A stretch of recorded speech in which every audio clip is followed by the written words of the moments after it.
of interest in Indian management philosophy, especially as Indian organizations compete globally.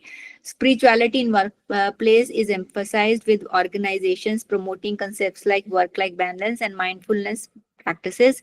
Companies integrate principles of sustainability, corporate social responsibility, and inclusive growth, reflecting Gandhian ideas of trusteeship and welfare.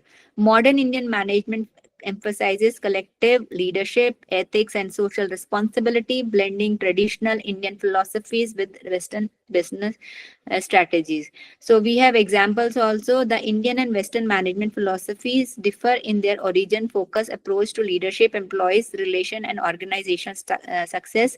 Western management thought has been shaped by industrialization, scientific process, and material success. Indian management philosophy emphasize ethical behavior, spirituality, and social responsibility. These are the key differences. I'll share the slides with you. You can go through all the couple of them I will discuss here. The focus of Indian management philosophy is harmony, ethics, and well-being. On the other hand, Western management thought profit, efficiency, and productivity. The leadership style, if you say servant leadership style is there, consciousness based leadership style is there, but in Western management they talk about only transactional transformational leadership style, which is also externally driven. Decision making style is consensus based, and there is a top down authority driven decision making. So even though we have in India also we have hierarchy system, we have top down and authority driven decision making. In India we have also, it's not like that only Western management only companies are there. But if we talk about, because of this 200 years of British Raj and British company, because of that we have taken such such practices, adopted such practices from there. Otherwise, in our Indian knowledge system, Indian management philosophy, we always do consensus based and inclusive decision making, log Sangh. That is why when Modi ji talks about chai pe charcha and all, these are very important concepts. And employee relationship building, trust and loyalty. And also Indian organization, I've seen that Indian organization, they are not very practical. They consider their employees as as a family member. And that is why one of the models given by one of the professors in Indian management philosophy is like a nurture and task model given by Professor S.K. Chakrabarti.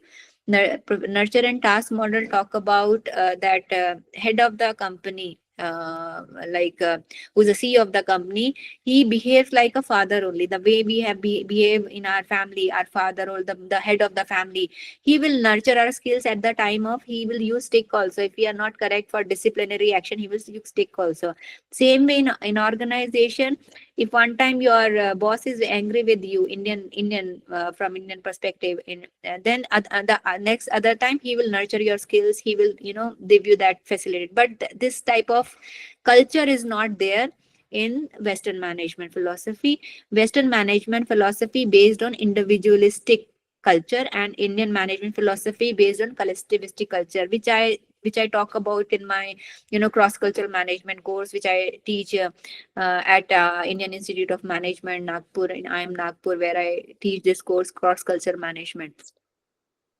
And so that is why that's, I would not say that they do intentionally, but their culture is like that. The beginning of their culture is like that. They are very individualistic. They have done everything on their own. That is why for them emotions are not there. They can't connect with themselves. So one of the videos which I would like you to see, write down if possible, that 1 month back, Sadhguru from Isha Foundation, he was invited in Harvard Medical School, and they have invited him, especially government of America. They have invited him to deliver a talk on this, how to handle how to handle this. What should I say? Um they feel very loneliness. It is on loneliness. Sadhguru talk on loneliness. It happened only 1 month back only. Harvard Medical School. You know what is happening right now in Western management, especially in America. People are they are well qualified, they are well educated, they are doing well, they are in their professions also. But the question is coming from them that when they are coming back from their office after their work, and they are at home, and the loneliness, they are not able to handle the loneliness. It what should I because of COVID, it has become a one of the major problems in US, and because they are not able to so if we talk about Indians, for us Indians, loneliness, I would not say solitude. For us, being alone is a blessing for us, because we want to contemplate, we want to meditate, we want to spend some time with our music and chanting mantras. We are so our culture is full of different things that we don't get time to think negatively. Loneliness, such things are not there in our culture, but that thing is there in culture. That is why Sadhguru is opening his one of the centers there. It is one of the biggest centers, which is going to start from next year maybe, because people are facing a lot of challenges. The other challenge the Western management right now is going on. I'm working with one of the professors from Maharishi International University. It is in US, and I'm working with one of the professors. I'm writing a paper with him on leadership. And during my talk with him regarding, what is the status of students in US, about their well-being, about their ethics, and about their value system and all. So professor was telling that, the here universities are, most of the universities are either merging, either closing down, because students are not interested to go to the universities. Big universities are there. If you see, a lot of big universities are there. At the same time, smaller university, mid-sized universities, institutes, they are closing down, or either they are merging with other, because students are not interested to come there. They are interested to join online classes. They are not at all interested. So if the mental state of US students, mental state of, Japanese and European people, if you say the mental state of, because of COVID, it impacted so heavily on them, they are not able to understand how to cope up with the situation. There again, I would say here the role of Indian knowledge systems comes, where we have lot of things are coming from Indian knowledge system. So we talk about this meditation, yoga, and there are like from Natya Shastra, we have Bharatnatyam, and Bharatnatyam. I'm also a Bharatnatyam student. I'm also learning Bharatnatyam. So because I've been my brain has been trained in such a way that I can see that management concepts and Indian management, how to integrate both the management concepts and Indian knowledge system. The integration, I can see that. So while doing Bharatnatyam, so if you know Bharatnatyam, there is a Tattadavu, Natadavu, and different stages are there where we learn 108 steps of Bharatnatyam. So in one, there is a concept called Shiva and Shakti concept. And if you say that Shiva is a very logical mind and Shakti is very, this nurturing. We, if the same paper I have submitted in Academy of Management this year. And also I would request all the faculty members who are attending this FDP. This is the first time in the history of this Academy of Management. Academy of Management is the world's leading management body, where, if you want to publish your, it's like a top A journal in the world. Academy of Management journal is difficult to publish paper there. And if possible, this year they are calling papers from IKS only, such they are this Western, especially American economy, so suffering that they are seeking help from India only. And that is why this time, this is the first time they are seeking papers from IKS only. They want 50 papers from IKS only. So if possible, please submit your papers there in Academy of Management. And in Academy of Management, they have a division called MSR, Management, Spirituality and Religion. In this division, you please publish your paper, and they are seeking help from India. And as we think we are Vasudeva Kutumba, we should help, and we should take care of this world as a family, because this is the time where we should come together and we should solve the global challenges. It's not about you and me, it's about us, and we need to focus on that. So I was talking about this in US. US also, there are a lot of colleges are closing down, and the professor with whom I'm working on a paper, he's in US, and he's working in Manashi International University, and he is like. He's talking about this IKS thing only, that people are they are looking forward to have papers contribution from IKS only. So here, this is the key difference between Indian and Western management models, where decision making is consistent, employee relationships, relationship building, trust, loyalty, and there if you see contracts, performance, and competition, and here motivation is duty, dharma, purpose, community welfare, and motivation through financial incentives and individual achievements. So their work-life balance is holistic well-being. We talk about holistic well-being, yoga, mindful harmony, and we encourages this. Focuses on productivity and work-life balance as a secondary concern. So here I want to talk about work-life balance in India. I've seen that because of this last 600 to 700 years, um, uh, we uh, we were trying to we were trying to follow Western style of management. Because of that, we also have lot of problems, our Indian companies and Indian system also. Because I'm very thankful to Modi ji and his team, and the Ministry of Education and NEP also.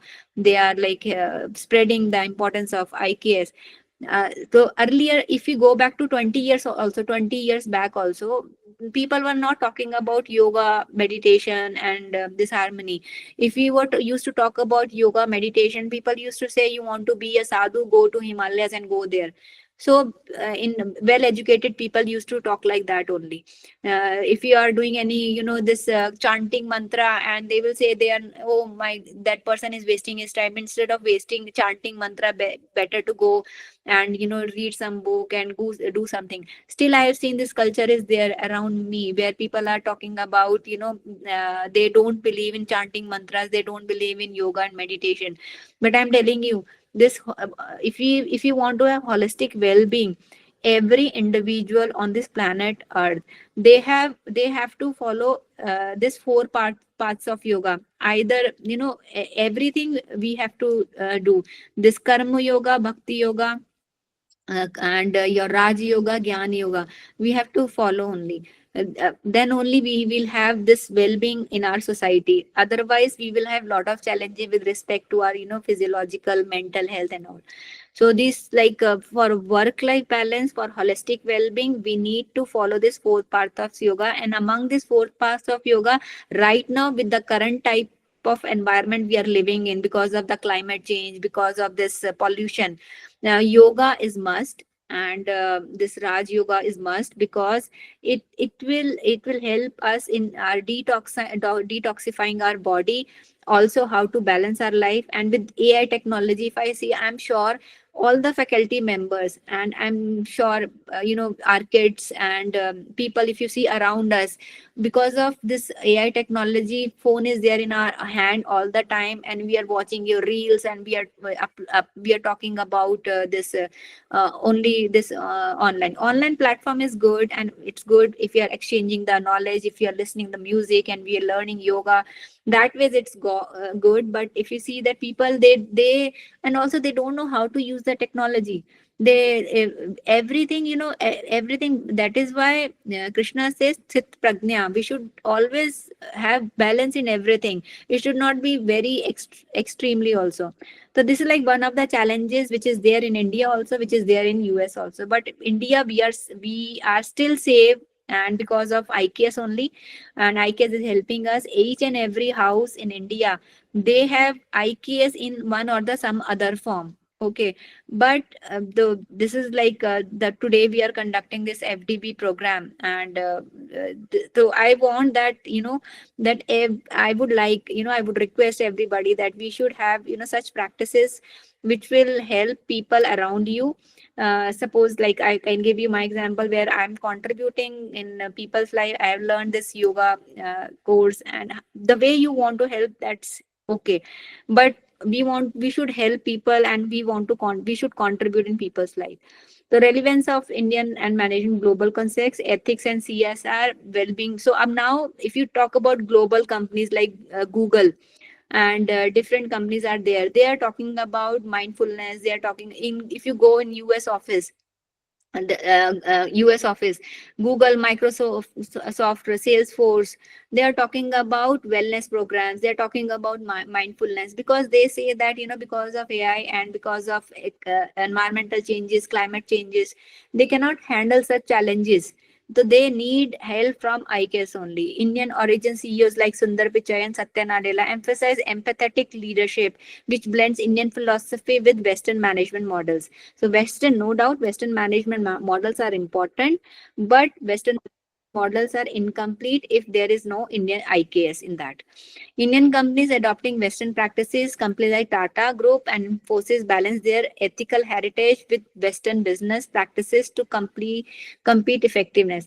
So both Indian and Western management thoughts are valuable, offer valuable insights that are relevant in the global context. So Indian and Japanese, we talk about Indian management thought focus on relationship, ethics, and flexibility. Japanese talk about discipline, teamwork, and we should learn from them, and we should inculcate those things also. It is there in there also, but if talk about the structure, the way they organize the Japanese just in time, Japanese management philosophy, and Western management philosophy, the structure, the overall structure, it's very good. And then we have ethical foundation. This is one of the models which was given by Professor Subhash Sharma, and he talks about, we have right now most of the organization, this I have this T1, T2, T3 is like three types of view of life: transactional, transformational, and transcendental. Then the second was is competition, cooperative, and connectivity. Third is lower self is your tamas, and middle self is your rajas, and higher self is your sattva. So through this model, he wants to talk about that we right now Western and other countries are working at T1, T1, C1, and P1 level, which is the transactional, competition, and lower self. And the second one is transformation, cooperation, middle self. Even in India also, we are here also, and but yes, we should aim for this third one, transcendental, connectivity, and higher self. India is more or less in the third level only, but at the same time, awareness need to be created everywhere throughout the India, so that people, they come back to our IKS and they should connect with the IKS. So there are different leaderships given by, there are thousands of leadership models given by Western management models. So none of the one leadership model talks about how to connect with yourself. Only this Vedic leadership and this consciousness based leadership talks about IKS in this domain. So then this, like, I want to talk about this also. This is like, if you see the left side, the process of receiving stimuli. So in I if people, they are from management background, they know about the classical conditioning, how we condition our mind and how we perceive.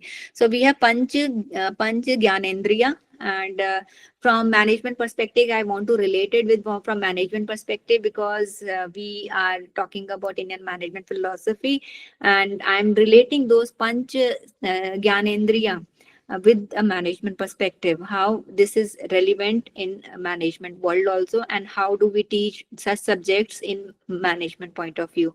So we have a topic called in organizational behavioral sciences. One of the topics is like the perceptual process, how we perceive this world through five our senses. From eyes we see, and ear we listen, and the skin we the touch is there, and nose smell is there, and then we have this taste we taste from our tongue.